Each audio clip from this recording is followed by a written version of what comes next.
नमस्कार आप सभी को, स्वागत है आपका हमारे इस प्लेटफ़ॉर्म पर।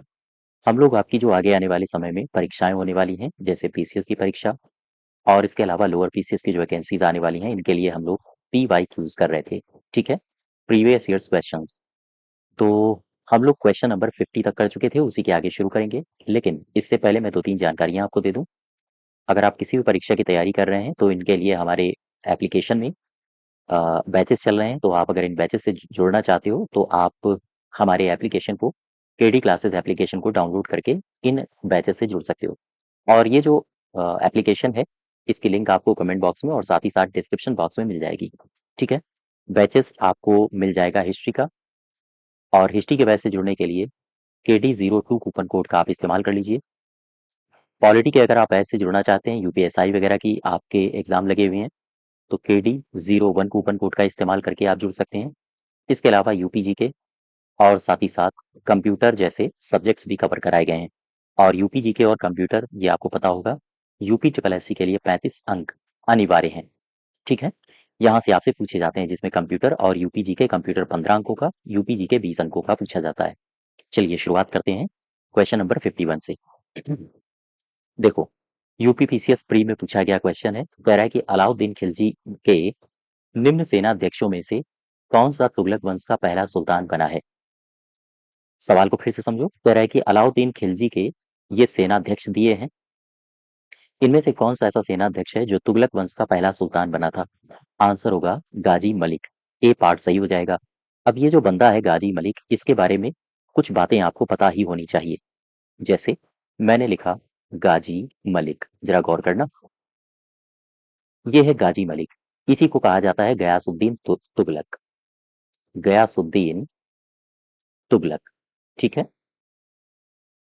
गयासुद्दीन तुगलक। अच्छा, ये जो गाजी मलिक या फिर हम कहें गयासुद्दीन तुगलक है, जब ये सुल्तान बना था उससे पहले ये सूबेदार था। ये सूबेदार था। कहाँ का सूबेदार था? सुल्तान बनने से पहले ये बंदा पंजाब का सूबेदार था, ठीक है? पंजाब का।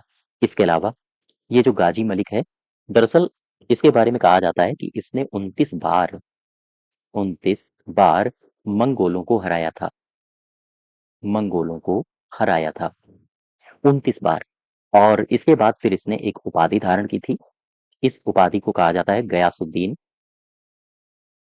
याद रखो, ये जो उपाधि है इसकी, गयासुद्दीन तुगलक शाह गाजी, इस उपाधि को इसने धारण किया। अब यहाँ पे एक शब्द आपको ये मिला, गाजी। ये गाजी शब्द को अपने नाम के आगे लगाने वाला गाजी मलिक पहला सुल्तान था। याद रखो, इस शब्द को ऐड करने वाला अपने नाम में जोड़ने वाला ये पहला सुल्तान था, ठीक है? आपसे पूछा जाए कि दिल्ली सल्तनत का पहला सुल्तान बताओ जिसने अपने नाम के आगे गाजी शब्द जोड़ा, तो यही होगा गयासुद्दीन तुगलक, ठीक है? और इसी को कहा जाता है सल्तनत का दरअसल सल्तनत में तुगलक वंश का संस्थापक, ठीक है? तुगलक वंश का गाजी मलिक को संस्थापक भी कहा जाता है। अच्छा, ये जो तुगलक है, ये तुगलक कौन होते थे? तुगलक दरअसल इनका संबंध होता था कैराना के तुर्क से। ये भी पीसीएस में पूछा जा चुका सवाल है। इनका संबंध कैराना के तुर्क से होता था। दरअसल ये जो कैराना के तुर्क हैं, ये मिश्रित खून के लोग होते थे। इसके बारे में हमने आपको हिस्ट्री के बैच में करवाया हुआ है, तो आप वहां से पढ़ सकते हैं, ठीक है? चलिए, क्वेश्चन नंबर 51 का सही उत्तर हो जाएगा ए पार्ट। आगे बढ़ो जरा, 52 नंबर में देखो, कह रहा है कि गाजी मलिक किस वंश का शासक था, सॉरी किस वंश का संस्थापक था? तो गाजी मलिक ये किसका संस्थापक था? ये तो तुगलक का ही था, है ना? अच्छा, यहाँ पर आओ जरा, तुगलक वंश, एक शब्द लिखा है ये गाजी और फिर मैंने लिखा शब्द मलिक। ये यही है गयासुद्दीन तुगलक। ये गाजी मतलब क्या होता है? गाजी का मतलब होता है काफिरों का संहारक। काफिरों का संहारक। अच्छा, यहाँ जो काफिर हैं, मंगोलों के लिए इसका इस्तेमाल किया गया है, ठीक है? चूंकि इसने 29 बार मंगोलों को हराया था। यहाँ पर लिखा है मैंने, 29 बार इसने मंगोलों को हराया। और ये जो मलिक शब्द है, दरअसल ये एक सैन्य पद होता था। सैन्य पद। अच्छा, अगर हम बात करें आपसे कि मुझे बताओ तुगलक वंश की वंशावली, जो दिल्ली सल्तनत में तुगलक वंश था, तुगलक वंशावली के बारे में हमें थोड़ी सी जानकारी दो। तो पता है, आपको याद रखना पड़ेगा तुगलक वंशावली में 2 टाइप, कौन से? एक तो जो मेन शासक हुए हैं, मुख्य शासक, उनके नाम याद रखो, मुख्य शासक। और इसके अलावा कुछ ऐसे शासक हुए हैं जिन्होंने बहुत कुछ काम नहीं किया है, अर्थात अर्थात इन्हें कहा जाता है उत्तरवर्ती तुगलक शासक। उत्तरवर्ती शासक, ठीक है। अच्छा, यहाँ पे आओ जरा, जो मेन शासक हुए हैं उनमें एक तो नाम आता है गयासुद्दीन का, याद रखिएगा, गयासुद्दीन तुगलक का। फिर गयासुद्दीन तुगलक के बाद एक शासक बनता है तुगलक वंश का जिसका नाम था मोहम्मद बिन तुगलक। बिन तुगलक, ठीक। और इसके बाद इसका उत्तराधिकारी बनता है फिरोज शाह तुगलक। तुगलक। और इसके बाद कोई भी ऐसा राजा नहीं हुआ, या तुगलक वंश में ऐसा राजा नहीं हुआ जो इन तीनों की टक्करी का हो। अर्थात जितने भी उत्तरवर्ती शासक हुए हैं बहुत कमजोर थे। जैसे एक शासक हुआ गयासुद्दीन, गयासुद्दीन द्वितीय, ठीक है। और इसके बाद इसका उत्तराधिकारी हुआ अबू बकर। अबू बकर। अबू बकर का उत्तराधिकारी हुआ शहजादा, शहजादा मोहम्मद। और शहजादा मोहम्मद के बाद उत्तराधिकारी हुआ हुमायूं, ठीक है। हुमायूं, और हुमायूं के बाद नसीरुद्दीन, नसीरुद्दीन महमूद, ये उत्तराधिकारी हुआ। और यही है तुगलक वंश का अंतिम शासक, ठीक। तो ये है उत्तरवर्ती शासक और ये है मुख्य शासक। इन सब के बारे में हमने आपको डिटेल में कवर करवाया है हिस्ट्री बैच में। चलिए, क्वेश्चन नंबर 52 का सही उत्तर हो जाएगा तुगलक। नेक्स्ट देखो क्वेश्चन नंबर 53।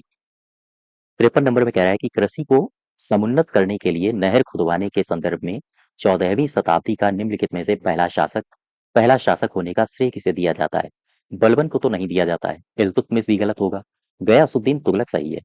इसी को पहले शासक का श्रेय दिया जाता है जिसने नहरों पर काम किया था, ठीक। अब अच्छा, क्वेश्चन नंबर 53, मैं आपको लिए चलता हूँ गयासुद्दीन तुगलक के पास। यहाँ पे आओ जरा, देखो, इसने बहुत सारे काम कराए और इन कामों को हम आपको रिवाइज करवाते हैं। गयासुद्दीन तुगलक, ठीक है। आपने कहीं ना कहीं से हिस्ट्री पढ़ ही रखा होगा। तो आओ जरा इनके कामों को हम आपको एक रिवाइज करवा दें, एक सरसरी नजर से। अगर आपसे पूछे कि नहर पर काम करने वाला पहला सुल्तान कौन था, तो यही था, अर्थात नहर निर्माण कराने वाला पहला सुल्तान, याद रखो, नहर निर्माण कराने वाला, ये पहला सुल्तान था, ठीक है, भूलिएगा नहीं। इसके अलावा इसके शासनकाल में इतनी समरसता थी कि एक शख्स था जिसका नाम था बर्नी। बर्नी ने इसके साम्राज्य के बारे में कहा है कि शेर और हिरण एक ही तालाब से पानी पीते थे। ये भी स्टेटमेंट आपसे पूछा जाता है कि बर्नी ने किसके शासनकाल की तुलना शेर और तालाब के एक ही सॉरी शेर और हिरण के एक ही तालाब से पानी पीने में की है। तो याद रखो, बर्नी ने कहा है कि इसका शासनकाल ऐसा था मानो शेर और हिरण एक ही एक ही तालाब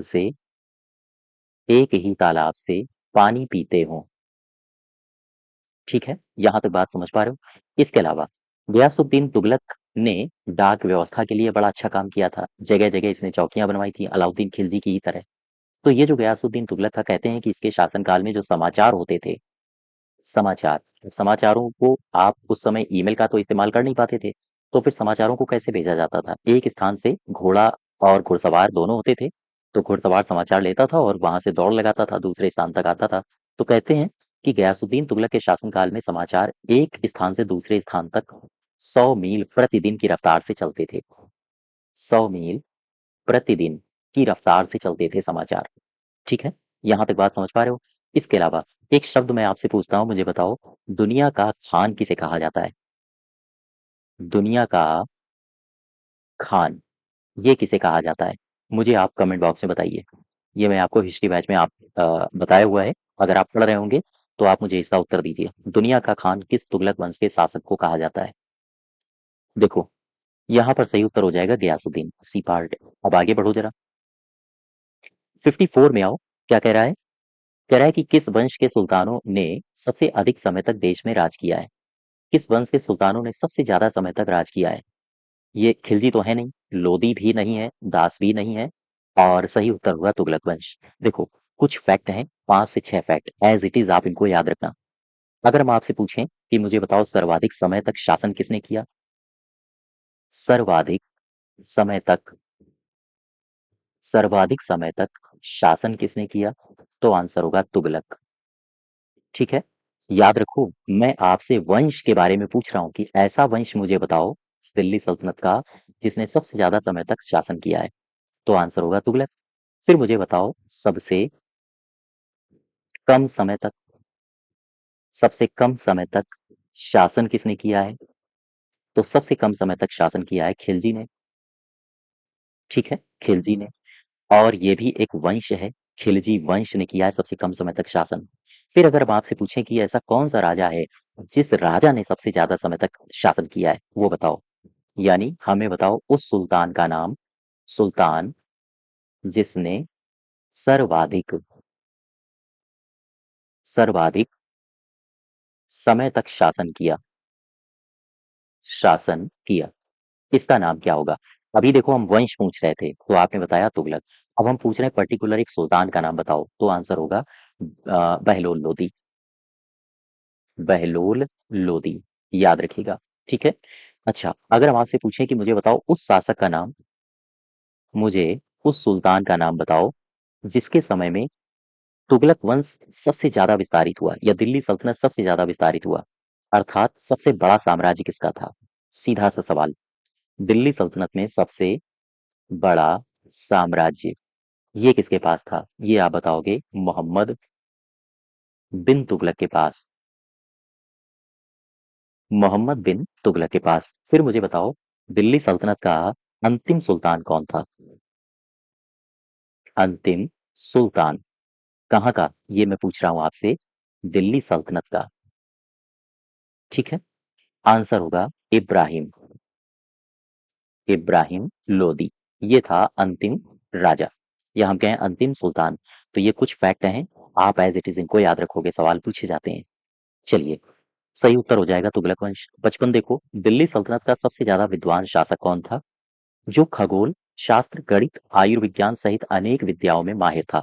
इल्तुतमिश तो था नहीं, अलाउद्दीन खिलजी भी नहीं था, अशिक्षित था ये था मोहम्मद बिन तुगलक। देखो, मोहम्मद बिन तुगलक के बारे में कुछ बातें, इसको हम शॉर्ट में एमबीटी लिखते हैं। एमबीटी का मतलब मोहम्मद बिन तुगलक। ठीक है? मोहम्मद बिन तुगलक, ये जो बंदा है मोहम्मद बिन तुगलक, कहते हैं कि दिल्ली सल्तनत में सर्वाधिक शिक्षित था। सर्वाधिक शिक्षित सुल्तान हुआ करता था ये, सबसे ज्यादा पढ़ा लिखा। इसका मूल नाम क्या था? मूल नाम, ठीक है? इसका जो मूल नाम था ये था मलिक फखरुद्दीन जौना खां। मलिक फखरुद्दीन मलिक फखरुद्दीन जौना खां, ये इसका मूल नाम था। पूछा जाता है आपसे, इसलिए याद रखोगे। अच्छा, इसे कुछ अन्य नामों से भी जाना गया है। एक शख्स है जिसका नाम है इसामी। कहते हैं इसामी ने इसे कुछ नाम दिए हैं। इसामी ने इसे काफिर कहा है, और इसामी ने इसे द्वितीय यजीद कहा है। याद रखो, इसामी ने ही इसे काफिर और इसामी ने ही इसे द्वितीय यजीद का नाम दिया है। अच्छा, एक शख्स है, इस शख्स का नाम आपने बार बार सुना होगा, नाम है बर्नी। बर्नी ने भी इसे कुछ नाम दिया है क्या? हाँ, बर्नी इसे कहता है नाकाम परियोजनाओं का कर्ता धर्ता। नाकाम परियोजनाओं का नाकाम परियोजनाओं का कर्ता धर्ता, क्योंकि इसने बहुत सारे प्रैक्टिकल किए थे। जैसे इसने एक मुद्रा जारी की थी, आंशिक मुद्रा, वो फेल हो गई थी। इसने दोआब के क्षेत्र में कर बढ़ाने की चेष्टा की थी, वो भी इसकी योजना फेल हो गई थी। इसी वजह से बर्नी इसे कहता है कि नाकाम परियोजनाओं का ये कर्ता धर्ता था। ठीक है? हाँ, अच्छा, एक शख्स और हैं, ये तो ईसामी के बारे में हमने बता दिया कि ईसामी ने मोहम्मद बिन तुगलक को क्या कहा है? काफिर और द्वितीय यजीद। बर्नी ने इसे क्या कहा है? नाकाम परियोजनाओं का कर्ता धर्ता। एक शख्स और है, इसका नाम है एडवर्ड एडवर्ड थॉमस। मुझे बताओ, ये जो बंदा है एडवर्ड थॉमस, क्या इसने भी कुछ मोहम्मद बिन तुगलक को कहा है? हाँ, एडवर्ड थॉमस ने कहा है धनवानों का सुल्तान, धनवानों का सुल्तान। याद रखो, इसे धनवानों का सुल्तान भी कहा जाता है। ठीक, यहां तक क्लियर हो गई? वापस आओ। अपने क्वेश्चन में सही उत्तर होगा सी पार्ट। नेक्स्ट देखो 56, 56 नंबर। 56 में कह रहा है कि अमीर ए कोही एक नया विभाग ये किस सुल्तान के द्वारा शुरू किया गया था? अमीर ए कोही ये एक नया विभाग है। इसे किसने शुरू किया? अलाउद्दीन खिलजी तो गलत है, फिरोज शाह तुगलक भी गलत है, मोहम्मद बिन तुगलक ही सही होंगे। ठीक है, यही सही होगा। आओ जरा समझते हैं इस विभाग के बारे में। देखो, एमबीटी मतलब मोहम्मद बिन तुगलक के कृषि के क्षेत्र में, कृषि के क्षेत्र में इसने क्या सुधार किए, किए गए सुधार। गौर करना, मोहम्मद बिन तुगलक ने कौन कौन से सुधार किए हैं कृषि के क्षेत्र में। देखो, सबसे पहले तो इसने एक विभाग का गठन किया, विभाग का इसने एक गठन किया। सवाल ये बनता है कि इसने कौन से विभाग का गठन किया। तो याद रखना, एक कृषि विभाग का गठन किया था जिसका नाम था दीवान ए अमीर कोही, दीवान ए अमीर कोही। ठीक है, और ये जो दीवान ए अमीर कोही है ये वास्तव में कृषि विभाग हुआ करता था, कृषि विभाग। और इसका जो प्रमुख होता था, इसका जो हेड होता था, उसे क्या कहा जाता था? इसे कहते थे अमीर कोही, अमीर कोही। याद रखना, भूलना नहीं। ठीक है। अच्छा, इसी मोहम्मद बिन तुगलक ने दोआब के क्षेत्र में कर बढ़ाया हुआ था, दोआब क्षेत्र में इसने कर की वृद्धि की थी। लेकिन उसी समय जब इसने कर की वृद्धि की उसी समय पड़ गया अकाल, और जब अकाल पड़ा तो जमींदारों से कहा गया कि जाओ लगान वसूलो। पब्लिक भड़क गई, किसान भड़क गया और बुरी तरह से विद्रोह होने लगे। तो ये वाला जो योजना थी मोहम्मद बिन तुगलक की, ये फेल हो गई थी, असफल हो गई थी। ठीक, तो वापस आओ जरा। कह रहा है कि अमीर ए कोही, सही उत्तर होगा मोहम्मद बिन तुगलक, और ये कृषि से संबंधित एक विभाग था। 57 देखो, लोअर में पूछा गया सवाल है ये, 2008 में। कह रहा है कि दिल्ली के किस सुल्तान ने एक पृथक कृषि विभाग की स्थापना की थी एवं फसल चक्र की योजना बनाई थी? उत्तर होगा मोहम्मद बिन तुगलक। ठीक है, डी पार्ट याद रखो। आगे बढ़ो जरा, 58 में देखो, 8 में क्या कह रहा है? कह रहा है कि दीवान ए कोही किसका, किससे संबंधित है? ये मोहम्मद बिन तुगलक से संबंधित है। और किससे? तो आप बताओगे कृषि से। ठीक है, मोहम्मद बिन तुगलक अपनी राजधानी दिल्ली से कहाँ ले गया था? दिल्ली से ले गया था ये दौलताबाद। देखो, दो स्टेप याद रखना, दो बातें याद रखना और दो ईयर याद रखना। राजधानी, राजधानी बदलाव से संबंधित। और ये जो राजधानी बदलाव है ये है करी किसने? मोहम्मद बिन तुगलक ने। मोहम्मद बिन तुगलक ने राजधानी परिवर्तित करी, तो इससे संबंधित दो ईयर हैं। ये ईयर आपसे पूछे जाते हैं। 1327 ईस्वी में क्या हुआ, ये पूछा जाता है। और 1335 ईस्वी में क्या हुआ, ये भी पूछा जाता है। 1327 में हुआ ये कि जो राजधानी थी वो पहले दिल्ली हुआ करती थी। ठीक है, और इसे दिल्ली से बदल के दौलताबाद ले जाया गया, दौलताबाद। फिर इसके बाद ये जो राजधानी थी इसे फिर से परिवर्तित किया गया, दौलताबाद से अब कहाँ लाया गया? अब लाया गया दिल्ली। आपसे अगर पूछे कि दौलताबाद से दिल्ली कब स्थानांतरित हुई, तो आंसर होगा 1335। और आपसे अगर पूछे कि दिल्ली से दौलताबाद कब स्थानांतरित हुई, आप बताओगे 1327 ईस्वी। ठीक है, अब यहाँ पे आओ, 59 का सही उत्तर हो जाएगा ए पार्ट। 60 देखो, 60 में क्या कह रहा है? कह रहा है कि दिल्ली से दौलताबाद राजधानी के स्थानांतरण का आदेश किसने दिया था? इसी ने दिया था, एमबीटी ने, मोहम्मद बिन तुगलक ने। आंसर कहाँ है? मोहम्मद बिन तुगलक। ठीक, 61 देखो, 61 क्या कह रहा है? 61 कह रहा है कि भारत में सर्वप्रथम सांकेतिक मुद्रा का प्रचलन ये किसने किया था? देखो, सांकेतिक मुद्रा का जो प्रचलन किया था ये एमबीटी ने किया था, मोहम्मद बिन तुगलक ने। लेकिन ये योजना फेल हो गई थी, असफल हो गई थी। आओ जरा समझते हैं।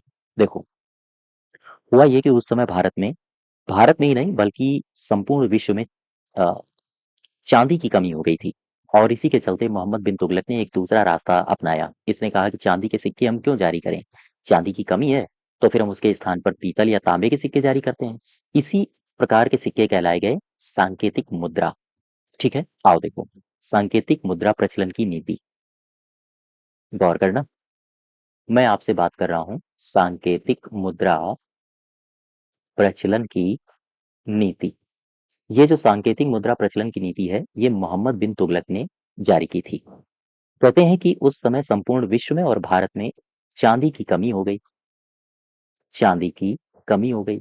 अब ऐसी स्थिति में एक साल था, ये साल याद रखना, 1330 ईस्वी, ये ईयर आपको याद रखना पड़ेगा। 1330 ईस्वी एक ऐसा वर्ष था जिस वर्ष मोहम्मद बिन तुगलक ने एक निर्णय लिया, और मोहम्मद बिन तुगलक ने कहा कि क्यों ना हम सांकेतिक मुद्रा की ओर जाएं, क्यों ना हम सांकेतिक मुद्रा जारी करें। ठीक है, और ये जो सांकेतिक मुद्रा होगी, ये वास्तव में अलग अलग इतिहासकारों ने अलग अलग कहा है। कुछ ने कहा है कि ये कांसे की मुद्रा थी, कुछ ने कहा है कि ये तांबे की मुद्रा थी। ठीक है, लेकिन सांकेतिक मुद्रा को 1330 में मोहम्मद बिन तुगलक के द्वारा जारी किया गया था, और इसी वजह से मोहम्मद बिन तुगलक जो बंदा है, इसे कहा जाता है मुद्रा शास्त्री। मुद्रा शास्त्री। आपसे अगर पूछा जाए कि दिल्ली सल्तनत में कौन सा ऐसा शासक है जिसे मुद्रा शास्त्री भी कहा जाता है, यही बंदा है। ठीक है, मोहम्मद बिन तुगलक। यहाँ तो बात समझ पा रहे हो? चलो, अब एक बात और हम समझाते हैं आपको। मोहम्मद बिन तुगलक के शासनकाल में कुछ स्वर्ण सिक्के जारी किए जाते थे। ये स्वर्ण सिक्के कौन कौन से थे? इनमें से एक स्वर्ण सिक्का था जिसे कहा जाता था दोकनी, याद रखें, दोकनी। और एक स्वर्ण सिक्का था दीनार। इसके शासनकाल में दोकनी और दीनार नाम के स्वर्ण सिक्के चलते थे। इसके शासनकाल में रजत मुद्रा का भी प्रचलन था। अब सवाल यह है कि कौन सी रजत मुद्रा का प्रचलन था? तो एक तो था सवाई टंका, सवाई टंका, और एक रजत मुद्रा थी, इसका नाम था अदाली। ठीक है, भूलना नहीं, याद रखिएगा। एक शख्स है जो मैंने आपको पीछे भी बताया था, इस शख्स का नाम है एडम थॉमस। एडम थॉमस, ये मोहम्मद बिन तुगलक को एक संबोधन देता है। मोहम्मद बिन तुगलक से कहता है कि आप तो प्रिंस ऑफ मनियर्स हैं, प्रिंस ऑफ मनियर्स। ठीक है, धनवानों के सुल्तान। ये एडम थॉमस ने मोहम्मद बिन तुगलक के लिए कहा है। वापस आ जाओ, सही उत्तर हो जाएगा 60, ओ सॉरी, डी पार्ट, 61 का। नेक्स्ट देखो, निम्नलिखित में से कौन सा सुल्तान था, कौन पहला सुल्तान था जिसने भारत में सांकेतिक मुद्रा का प्रचलन शुरू किया था? यूपीपीसीएस 2017 मेंस में पूछा गया सवाल है। अब आप इसको बड़ी आसानी से इस तरह के सवालों को कर ले जाएंगे। ठीक है, अब जरा यहाँ पर देखो, कथन कारण का सवाल है, जरा गौर करना। कह रहा है कि कथन, मोहम्मद बिन तुगलक ने एक नया स्वर्ण सिक्का जारी किया, बिल्कुल सही है। जो इब्न बतूता द्वारा दीनार को बताया गया है, ये भी सही है। पहला बिल्कुल सही है। मोहम्मद बिन तुगलक पश्चिम एशियाई तथा उत्तरी अफ्रीका देशों के साथ व्यापार में वृद्धि के लिए स्वर्ण सिक्कों की टोकन मुद्रा जारी करना चाहता था, ये गलत है। दरअसल चांदी की कमी हो गई थी, इस वजह से उसने सांकेतिक मुद्रा का प्रचलन किया था। तो केवल और केवल ए सही है, आर गलत हो जाएगा। ठीक, नेक्स्ट देखो, हम आपको लिए चलते हैं 64 में। अच्छा, मैं आपको एक बात और बता दूं पहले। देखो, मैं एक शब्द लिखता हूं, ये मैंने लिखा चान, चाओ, या चान कह दो, चाओ लिख दो। ये मैंने एक शब्द लिखा, ये क्या है? अगर आपसे पूछे चान चाओ क्या है, ये वास्तव में कागज की मुद्रा थी, कागज की ये मुद्रा थी। ठीक है, गौर करना। और ये चलाई किसने थी? 1260 में ईस्वी में इसे शुरू किया गया था। और सवाल यह है कि इसे किसके द्वारा शुरू किया गया था? ये एक मंगोल शासक था, मंगोल शासक था, और वो भी चीन का। और इस शासक का नाम था कुबलाई खान, कुबलाई खान, याद रखिएगा। कुबलाई खान के द्वारा 1260 में कागज की मुद्रा चांद चाओ को जारी किया गया था। नेक्स्ट देखो, क्वेश्चन नंबर 64, कह रहा है कि निम्न कथनों पर विचार कीजिए। कथन और कारण दिया है। कथन में कह रहा है कि मोहम्मद बिन तुगलक की प्रतीक मुद्रा योजना असफल हुई थी, हाँ ये बिल्कुल सही है। फिर कह रहा है कारण में, मोहम्मद बिन तुगलक का मुद्रा निर्गमन पर उचित नियंत्रण नहीं था, मुद्रा निर्गमन पर उचित नियंत्रण नहीं था, इस वजह से ये असफल हुई थी, ये भी सही है। और इसका ये कारण भी सही है, अर्थात ए पार्ट सही हो जाएगा। ठीक है, 65 देखो, 65 नंबर, 65 में कह रहा है कि मूर देश, मतलब है मोरक्को, मूर देश का यात्री किसके शासनकाल में भारत आया था? वह आपसे पूछ रहा है कि इब्न बतूता किसके शासनकाल में भारत आया था। दरअसल ये आया था मोहम्मद बिन तुगलक के शासनकाल में, और इस बंदे को दिल्ली का काजी भी नियुक्त किया गया था, दिल्ली का। ठीक है, 65 का ए पार्ट सही होगा। 66 देखो, मध्यकालीन रात्रि एवं लेखक इब्न बतूता किस देश का निवासी था? आंसर होगा मोरक्को। ये मोरक्को का निवासी था। 67 देखो, 67 नंबर कह रहा है कि दिल्ली सल्तनत के तुगलक राजवंश का अंतिम शासक ये कौन था? तो फिरोज शाह तो था नहीं, मैंने आपको वंशावली बताई थी। और तुगलक शाह द्वितीय भी नहीं था। नासिरुद्दीन, हाँ यही सही होगा, नासिरुद्दीन महमूद शाह। अब यहाँ पे आओ जरा, इसके बारे में हम दो तीन जानकारियां आपको दे दें। मैं बात कर रहा हूँ नासिरुद्दीन महमूद शाह की। गौर करना, नासिरुद्दीन महमूद शाह। इससे संबंधित कुछ बातें हैं जो आपको पता होनी चाहिए। जैसे अगर आपसे पूछे कि ये बंदा कौन था, ये अंतिम तुर्की सुल्तान सुल्तान था। अंतिम तुर्की सुल्तान हुआ करता था। तो अगर आपसे पूछे कि भैया बताओ मुझे, सल्तनत काल में अंतिम तुर्की सुल्तान कौन था, यही बंदा। और जब ये राज कर रहा था तो इसके पैरेलल यानी इसके समानांतर दो शासकों ने दिल्ली पर राज किया था। इसके समानांतर समानांतर दिल्ली पर दो शासकों ने राज किया। ठीक है। अच्छा, इसके बारे में और कोई जानकारी है जो आपसे पूछी जा सकती है? अच्छा मुझे ये बताओ, ये जो दो शासकों ने राज किया था, ये दो थे कौन कौन? एक तो यही था नासिरुद्दीन महमूद, एक तो यही था नासिरुद्दीन महमूद। और इसके शासनकाल में एक शख्स और था जिसने राज किया था, इसका नाम था नसरत शाह। नसरत शाह, याद रखो।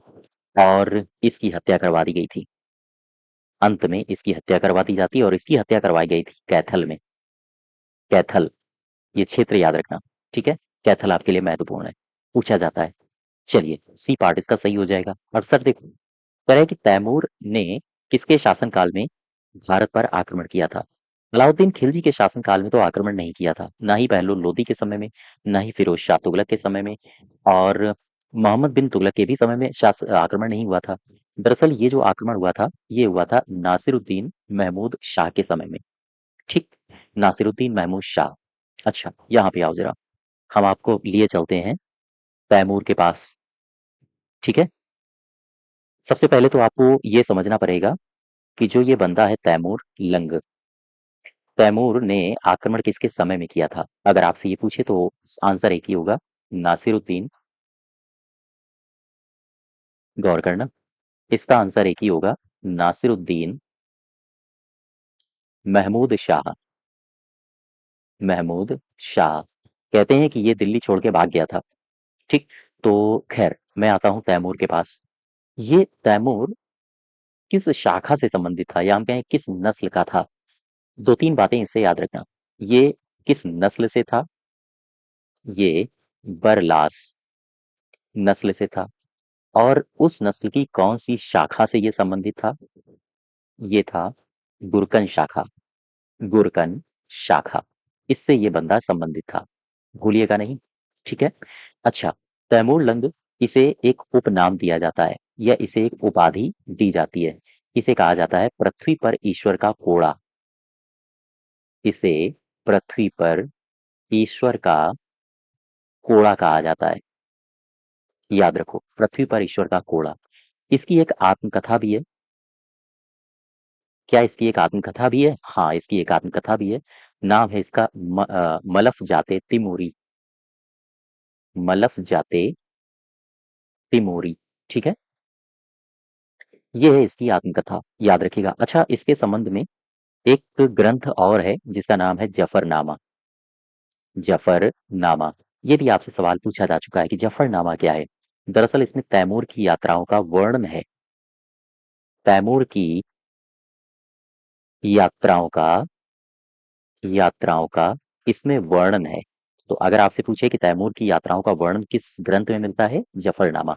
और इसकी आत्मकथा कौन सी है? मलफ जाते तिमोरी। ठीक है, क्या मुझे बता सकते हो कि दिल्ली पर इसने आक्रमण कब किया था? बताइए, इसने दिल्ली पर आक्रमण कब किया? ये सन आपसे पूछा जाता है। ये सन याद रखना, 1398 ईस्वी, 1398 ईस्वी में इसने आक्रमण किया था। सवाल में देखिए 69 में पूछ रहा है आपसे, तैमूर लंग ने भारत पर आक्रमण किस वर्ष किया था? 1398 ईस्वी। ठीक है। एमपीपीसीएस 2005 में पूछा जा चुका है। 70 देखो। 70 में कह रहा है कि निम्नलिखित में से किस सुल्तान ने फलों की गुणवत्ता को सुधारने के लिए उपाय किए थे? फलों की गुणवत्ता को सुधारने के लिए उपाय किए थे फिरोज शाह तुगलक ने। सही उत्तर होगा बी पार्ट। अब जरा फिरोज शाह तुगलक के बारे में यहाँ पर आओ, हम आपको दो चार जानकारियां बताते हैं। फिरोज शाह तुगलक, गौर करो, मैं बात कर रहा हूँ फिरोज शाह की। ठीक है, फिरोज शाह तुगलक।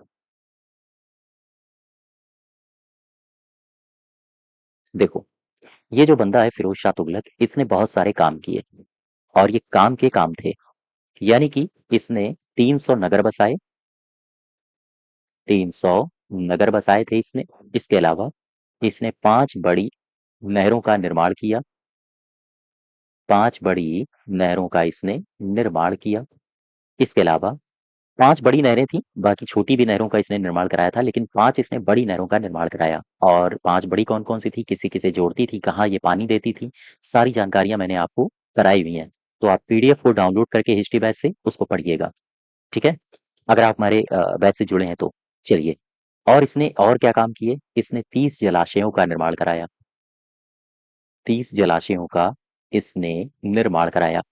इसके अलावा इसने 7 बाँध बनवाए थे, 7 बाँध बनवाए हैं, और इसके अलावा इसने 1200 बाग लगवाए, 1200 बाग लगवाए थे।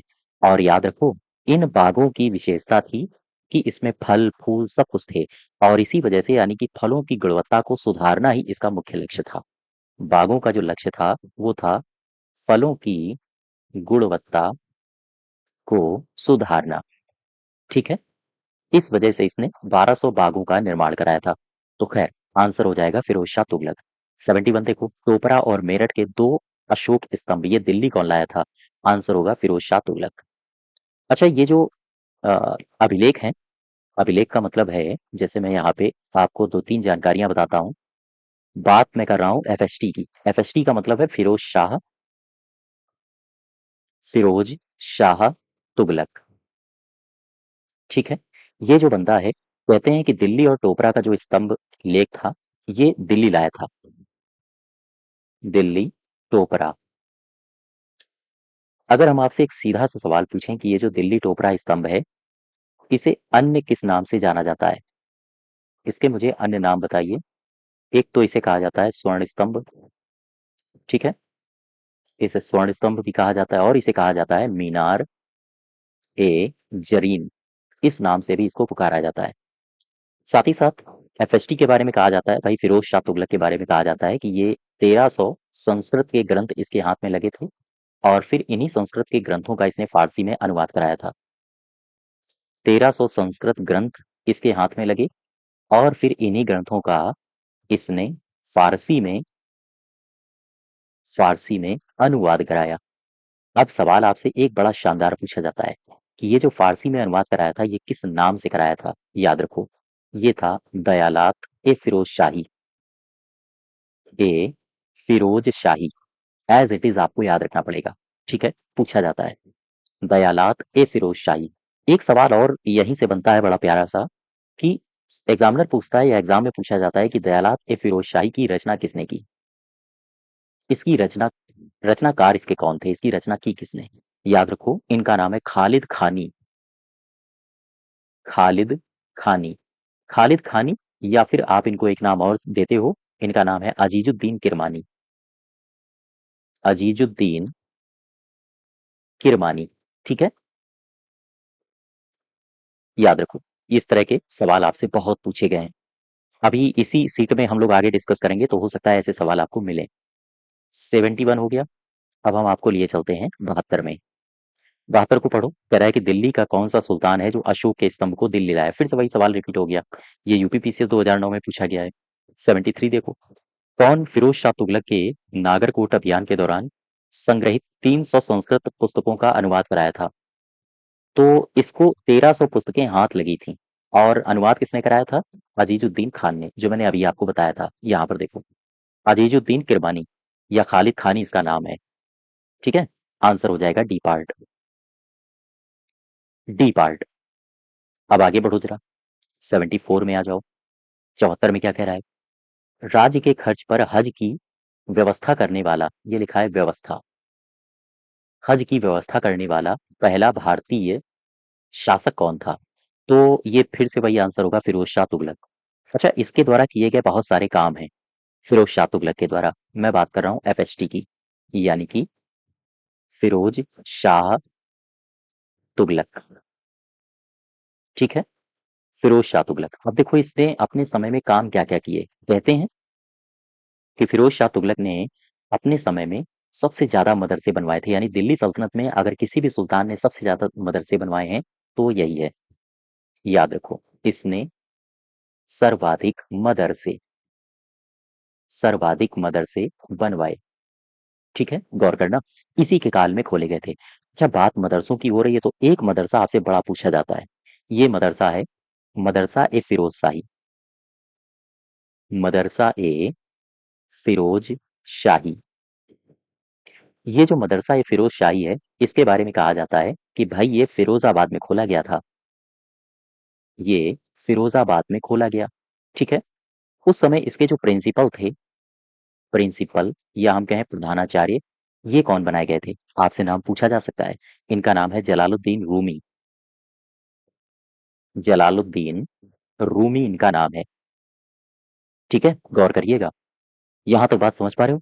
चलो खैर, वापस आओ। जस्ट वेट, मैं दो तीन जानकारियां आपको और देता हूँ फिरोज शाह तुगलक से। जैसे अ, देखो, यहाँ पर आओ। मैं बात कर रहा हूँ एफएसटी की। एफएसटी का मतलब क्या है? फिरोज शाह तुगलक।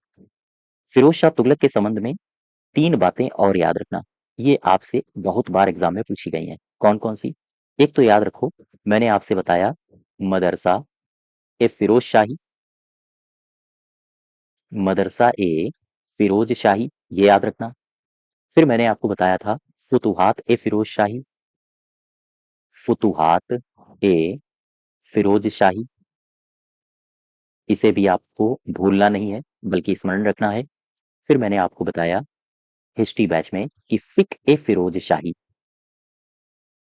फिक ए फिरोज शाही। ये फिक ए फिरोज शाही क्या है? फिक ए फिरोज शाही, देखो, मदरसा ए फिरोज शाही ये फिरोजाबाद में खुला था और इसके प्रधानाचार्य कौन थे? अभी मैंने आपको बताया। इसके जो प्रधानाचार्य हैं इनका नाम है जलालुद्दीन रूमी। जलालुद्दीन रूमी इनका नाम है, याद रखोगे? ठीक है। फुतुहात फिरोज शाही ये वास्तव में फिरोज शाह की आत्मकथा है।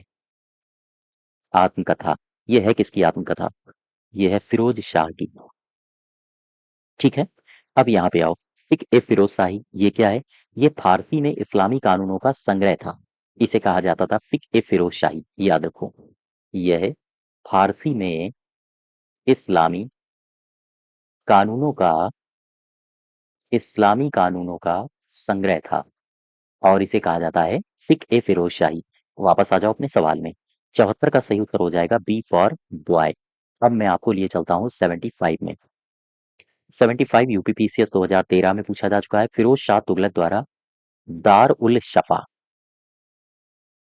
बताइए, दार उल शफा के बारे में पूछा गया है। जस्ट वेट, यहाँ पर क्या था? वो कह रहा है कि दार उल शफा ये क्या था?